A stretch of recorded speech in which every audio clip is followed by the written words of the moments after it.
That's an amazing summary of the current research, and it's so consistent with the conversation we had with Dr. Mark Houston with the science from the cardiovascular and vascular biology point of view. High-fat diets are recommended once again. That's quality fats. It is. Isn't it amazing that? It's amazing, you know, to keep coming back to what makes sense and what the studies are telling us. And it doesn't matter if you hear it from a gastroenterologist or from a neurologist or from a cardiologist. For those specialists who are reading the studies and staying current on what is right out there being proven, a high-fat diet with quality fats and lowering your carbohydrates works time and time again.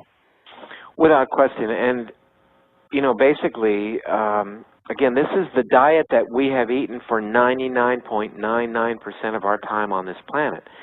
And so we've always been exceedingly low in carbohydrates. Where would we have gotten carbohydrates as hunter-gatherers? Maybe in the late summer or early fall when some wild blueberries or raspberries were finally ripened and they were sweet, we would consume those carbohydrates, and that would stimulate the body to produce insulin, whose primary job it is to cause the body to make and store fat. And in the late summer and early fall, we need to start storing fat because winter's coming and we have to make it through the winter.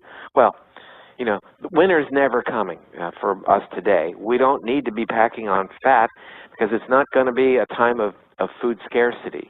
But yet, people are challenging themselves with high levels of carbs and sugars day in and day out, stimulating their bodies to make insulin, making and storing fat for the winter that never comes. So, you know, people say, oh, I have a sweet tooth. You know what? Everybody on the planet has a sweet tooth. It's why we're here. It's why we survived, because, in fact, we were able to make it through times of food scarcity because we did eat carbs from time to time. We were drawn to sweet foods, meaning ripened fruit, basically. It's the only carbs that were available. We were drawn to them because that's, oddly enough, when that fruit has the highest level of vitamins and other things that are good for us.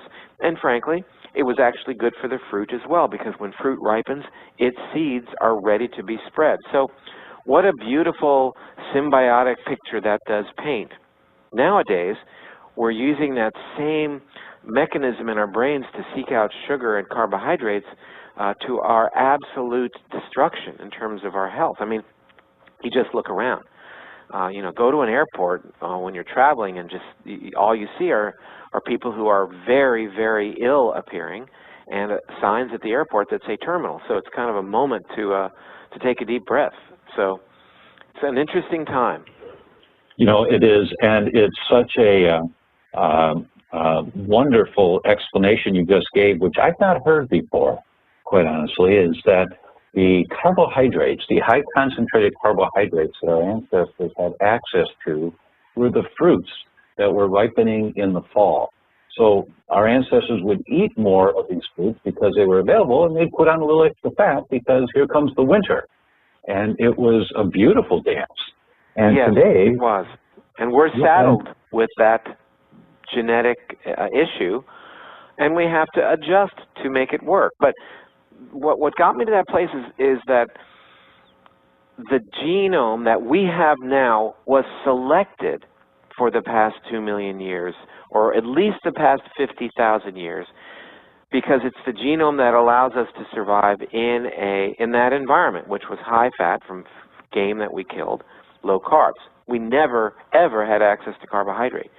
We didn't have wheat, gluten, you know, the hybridized fruit, and not to mention all the rest of the, you know, highly processed foods that are so abundant today. I mean, wheat as a carbohydrate, before we even get to the gluten issue, wheat products represent 20% of the calorie ingestion of humans on the planet today.